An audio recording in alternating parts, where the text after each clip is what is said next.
नमस्कार, मैं Ranveer Singh lotus entertainment में आपका हार्दिक स्वागत व अभिनंदन करता हूं।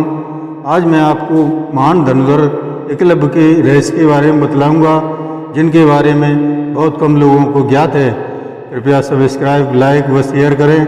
अच्छा लगने पर कमेंट करना न भूलें।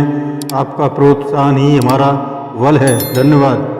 मित्रों, यह प्रसंग महाभारत काल से जुड़ा हुआ है। यह कथा महान धनुर्धर एकलव्य की गाथा का एक अद्भुत किस्सा है, जो इस प्रकार से है। एकलव्य हिरण्यधनु नामक निषाद का पुत्र था। हिरण्यधनु श्रृंगपुर राज्य के राजा थे। एकलव्य की माता का नाम रानी सुलेखा था।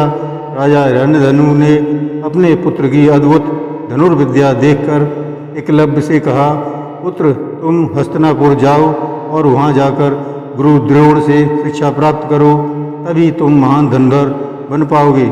पिताजी की आज्ञा से वह द्रोणाचार्य से शिक्षा के लिए गुरु द्रोण के पास जाता है। गुरु द्रोणाचार्य शिक्षा देने से मना कर देते हैं, क्योंकि वे गुरु राजकुमारों को ही शिक्षा देने को बाध्य थे।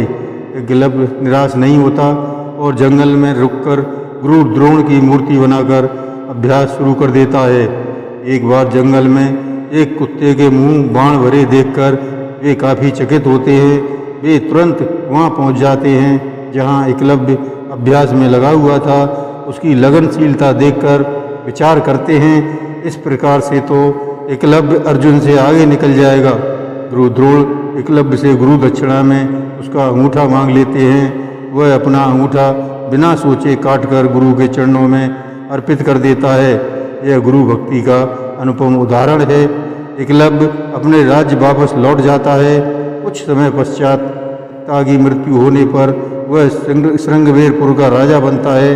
राजा बनते ही वह भीलों का एक शक्तिशाली सेना तैयार करता है और बिना अंगूठे के अपने राज्य का विस्तार करता है।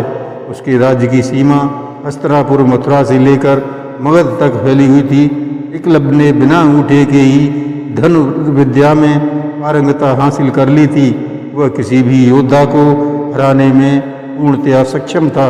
इसी कारण से जरासंध ने उसे अपनी तरफ मिला लिया था। जरासंध उस समय भगवान श्री कृष्ण का परम शत्रु था। वह आए दिन श्री कृष्ण को हराने की योजना बनाता रहता था। इसी कड़ी में वह कृष्ण और बलराम पर आक्रमण कर देता है। एकलव्य पूरी तरह जरासंध का साथ देता है। उसकी मुठभेड़ यादव सेना से होती है और वह अपने धनुष से बड़े बड़े यादव महारथियों का संहार कर देता है।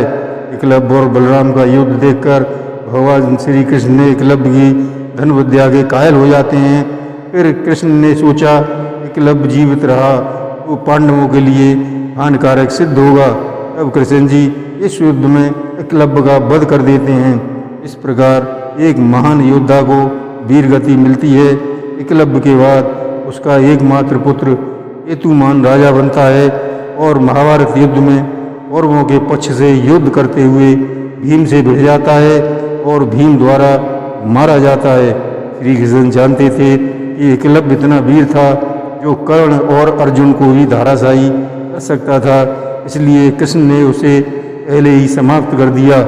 एकलव्य ने बनने के बाद राजा द्रुपद के यहाँ द्रौपदी का भाई बनकर जन्म लिया और अपने पूर्व जन्म का द्रोणाचार्य से बदला लिया। कुरुक्षेत्र में द्रोणाचार्य से युद्ध करते हुए धृष्टद्युम्न अपनी तलवार से द्रोणाचार्य का शीश काट देता है। दरअसल धृष्टद्युम्न ही एकलव्य का पुनर्जन्म था। जय श्री कृष्ण।